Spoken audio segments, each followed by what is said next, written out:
Hello friends, welcome back to my channel. Today நம்ம இந்த வீடியோவில் வாழை மரத்தை பற்றி பார்க்க போகிறோம். இந்த வாழை மரத்தோட அறிவியல் நேம் என்னென்னா மியூசா பாராடிசியாகா அப்படிங்கிறது தான் இந்த வாழை மரத்தோட அறிவியல் பேர்.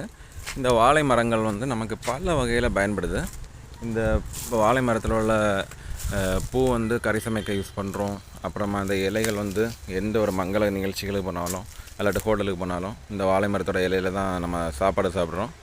இது மட்டுமா நம்ம ஏதாவது ஃபங்க்ஷனுக்கோ இல்லாட்டி ஒரு சுப நிகழ்ச்சிகளுக்கு போனால் இந்த வாழை மரத்தை தான் இடுக்கோலையோட அந்த தாரோட 2 கேட்டு பக்கத்துலேயும் கட்டி போட்டிருப்பாங்க. ஸோ அப்படி பல வகையில் இந்த மரம் நமக்கு யூஸாக இருக்குது. அப்புறமா இந்த பழங்கள் நமக்கு ரொம்ப யூஸ்ஃபுல்லாக இருக்குது. பாருங்கள், இந்த காய் பருவத்தில் இருக்குது. பழம் ஆகும்போது அந்த பழம் ரொம்ப டேஸ்ட்டாகும். அந்த டேஸ்ட்டு மட்டும் கிடையாது, அதில் நிறைய ஃபைபர் சத்து, நிறைய கேலரிஸ்ன்ட்டு நிறைய பெனிஃபிட்ஸ் இருக்குது.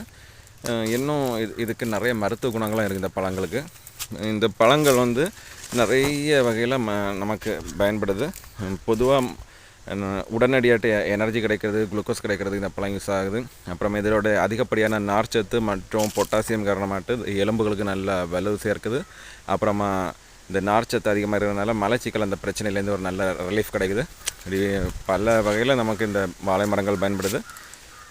மேலும் இந்த வீடியோ பிடிச்சிருந்தால் லைக் பண்ணுங்கள், கமெண்ட் பண்ணுங்கள், சப்ஸ்கிரைப் பண்ணுங்கள். தேங்க்யூ.